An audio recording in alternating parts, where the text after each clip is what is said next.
I'm going to give you 100% proof that God does not exist. We're going to lay this to rest once and for all. Now, is this even possible? Can you prove that God doesn't exist? A lot of people think it's not possible. Even many atheists think that it's impossible to prove that God doesn't exist, though they believe that it's highly unlikely that he does. So, is it possible? Yeah, it is. The truth is, it's actually pretty easy to prove that the God of the Bible doesn't exist. The problem is that most people aren't smart enough to understand the proof. Not only am I going to give you 100% proof right now that the God of the Bible does not exist, but by the end of this video, I'm going to show you that something does exist that's stranger than you could have possibly imagined. So, are you smart enough to understand? Let's begin. I have faith in you.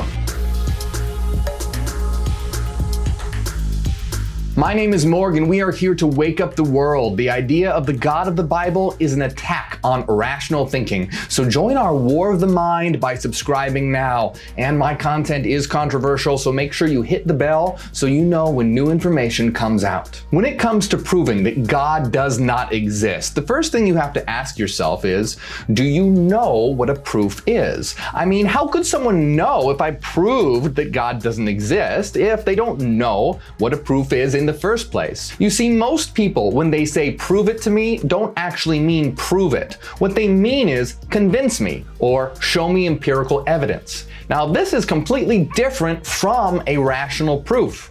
People are convinced of things that aren't true all the time. I mean, look at all the people that are convinced that the earth is flat. Holy fucking shit. So the first thing we need to know is that a rational proof is not the same thing as convincing someone or providing empirical evidence. A rational proof is more powerful than either of these. Someone can be convinced of something that isn't true at all, and empirical evidence never results in certain truth, but only in probability. A deductive, rational proof, when its premises are true and it's used correctly, of course, results in 100% certainty. So let's look at a few examples to see the difference. Now, induction based on empirical evidence goes like this. Let's say that I observe 100 white swans. Then, because of my repeated observations, I conclude that all swans are white. Well, is my conclusion 100% certain? No, it only has a probability of being true. At any time, a black swan may come along and obliterate my conclusion, even though it had empirical evidence supporting it. In fact, this actually happened. People used to think, based on empirical evidence, that all swans were white, until black swans were discovered in Australia in 1697. So, in contrast, now let's look at an example of a rational deductive proof. Premise 1, all humans are mortal. Premise 2, Socrates is a human. Conclusion, therefore Socrates is mortal. Now, if it's true that all humans are mortal, and if it's true that Socrates is a human, then the conclusion that Socrates is mortal must be true. It's impossible for it to be false. It's 100% certain. Of course, for the conclusion to be true, the premises must also be true. So empirical evidence can only ever mean that something might be true, a probability of being true. It can never guarantee the truth of a conclusion, no matter what. Whereas a rational proof, if used correctly, of course, can deliver 100% guaranteed truth.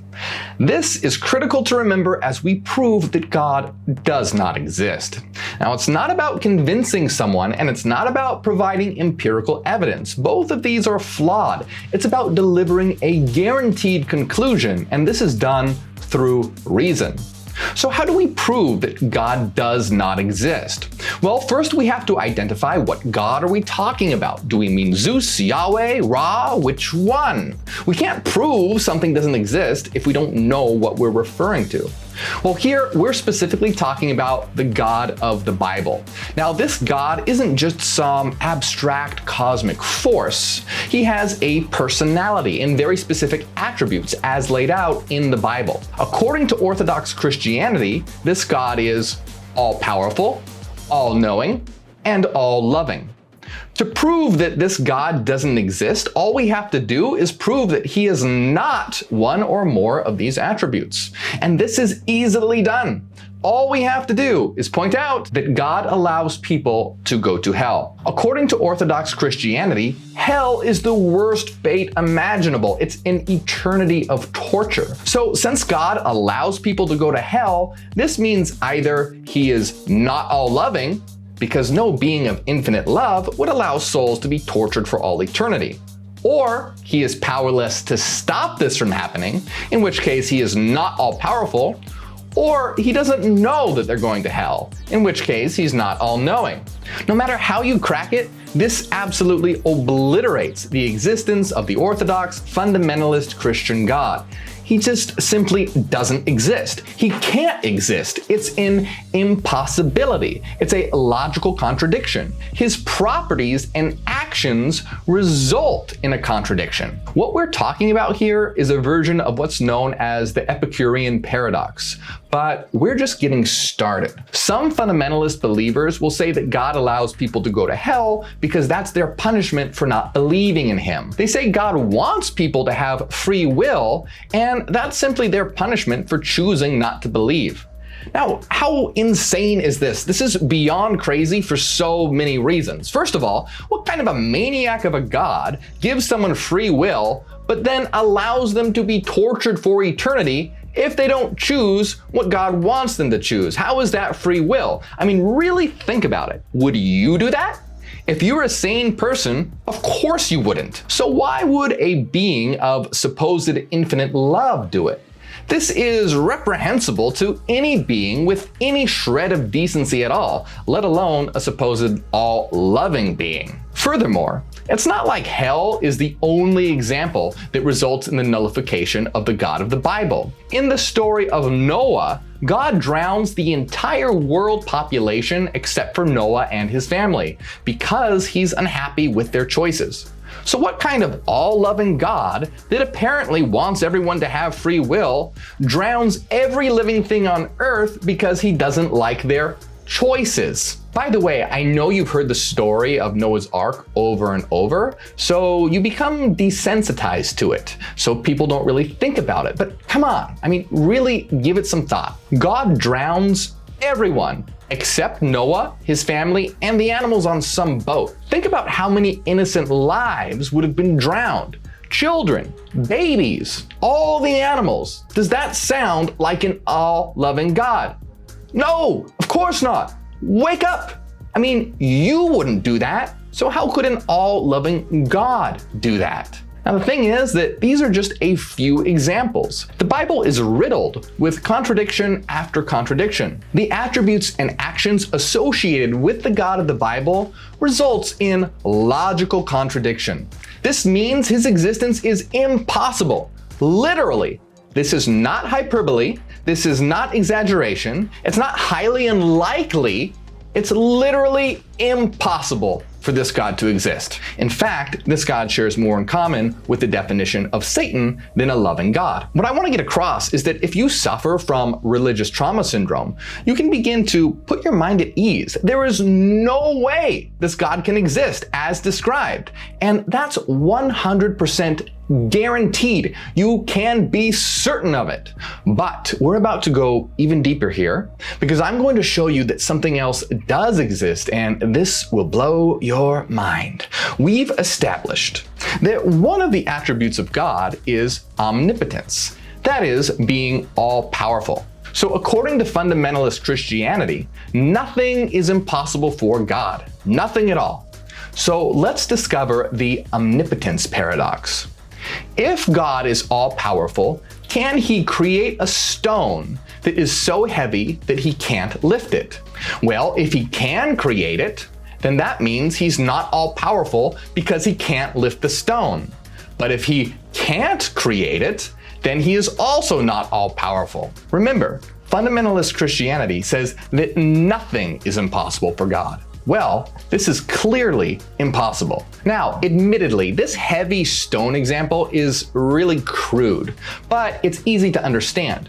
A more accurate question would be, If, given the axioms of Euclidean geometry, can God create a triangle with internal angles that do not add up to 180 degrees? Now, we could also come up with a similar but different question for non-Euclidean geometries, such as Riemannian geometries. But if this sounds a little too complicated, we can get even simpler by simply asking the question, could God make 2 + 2 = 5? Of course he can't. If it's not apparent to you why, just go back to the heavy stone example. While it is crude, it's the easiest to understand, and all of these examples contain within it the same sort of logical contradiction. So what do all these questions have in common?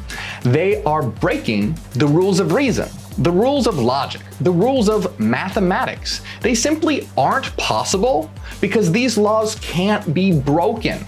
This results in some important consequences because even God cannot break these rational mathematical laws. This means that God is restricted by them. So either these laws are more powerful than God, which means that God isn't God at all, but that these laws are God, or that God can't break these laws because these mathematical laws are what God is, and God can't go against its own nature. Either case leads to the same conclusion, that mathematical law is God. The God of the Bible does not exist. God is mathematical law. But wait, if that's true, is this mathematical God conscious, and did he create the universe in 7 days and do everything else the Bible claims? No. Let me explain. So the principle of sufficient reason is a very important yet very simple law. The principle of sufficient reason simply means that for everything that exists, there must be and exist a rational explanation for how it can exist. To put it very simply, the principle of sufficient reason means that reason is true.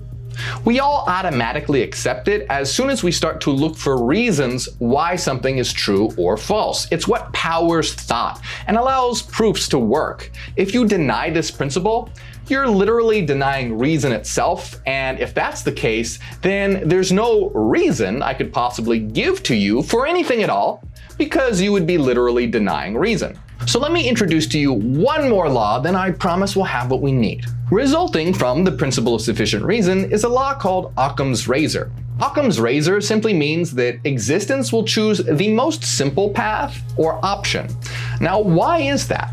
Well, it must choose the most optimal path because there would be no reason to choose a more complicated path. It would go against reason. It would violate the laws that we've just been discussing. So getting back to God, if God is mathematical law, then God doesn't need to be conscious. It doesn't need to be self-aware. A conscious, self-aware creator God, like the one described in the Bible, violates OCCAM'S razor. Why is this? Because unconscious mathematics is all we need to generate the universe. So this is compatible with OCCAM'S razor.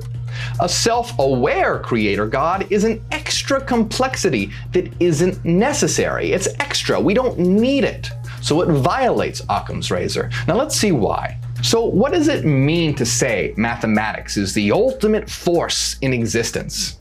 Is there some cosmic piece of paper floating around somewhere in the universe with the laws of mathematics inscribed on them? Are numbers floating around in space? No, of course not. What mathematics is ontologically, what it actually is frequency. It's energy. To be precise, it's sinusoidal waveforms. So mathematics is not abstract numbers on paper. They are living frequency patterns defined by sinusoidal waveforms. That's what we mean by math. It's living energy that obeys precise laws. Now, a sinusoidal wave, considered across one full cycle, is equal to 0. This is important.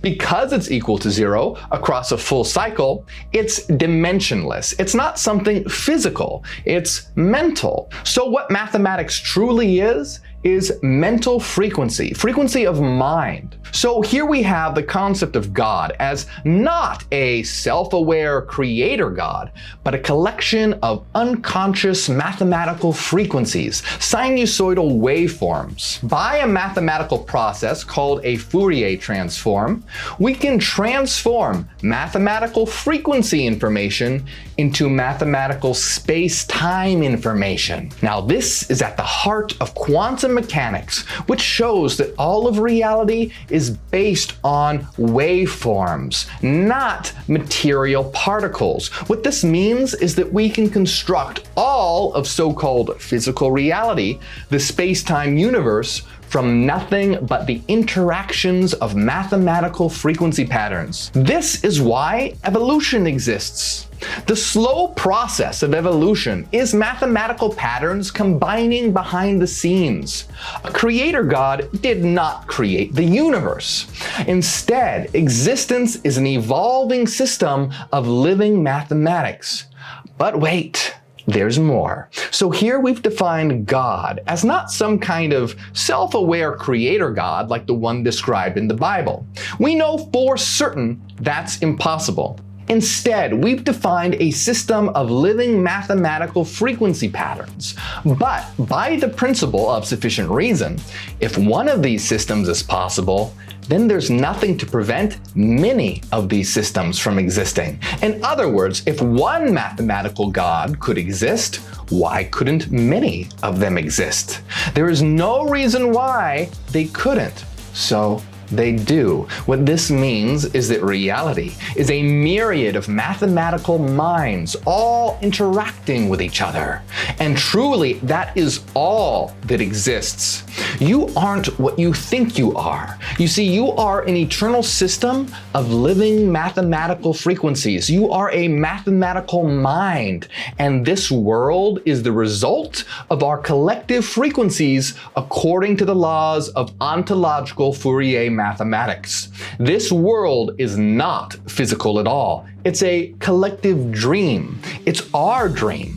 A creator God did not create this world. We did. We just did it unconsciously, just like you unconsciously generate a dream world every time you go to sleep. We as a whole, all of the minds in existence, unconsciously generated the universe at the Big Bang. And just like you have a different body every time you go to sleep and dream, you as an eternal mind get a new body in the universe at the end of every life cycle. That is, you connect to this universal collective dream via a new body, a new avatar. But that's not what you truly are. You aren't the body that your mind connects to. You are an eternal mathematical mind. Life cycle after life cycle is how you learn, grow, and evolve as a mind by optimizing your internal mathematical patterns. This means that you have the potential to become all-powerful through this evolution, to become a God. And all of us together have the potential to become God through our mathematical evolution. Now, something I want to say here, this video is all about proving the God of the Bible does not exist. Everything else that we just discussed, I described very quickly, and I've gone into great detail on these other points in my other videos and books. So if you want to know how these things are true and how you can know them logically and rationally, make sure you check them out. So if you suffer from religious trauma syndrome, or you're thinking about leaving the faith, I want you to know you can be absolutely sure the God of the Bible does not exist. It's not just highly unlikely. It is a literal impossibility. And understanding this helped me a lot with my RTS since I grew up indoctrinated into Christianity.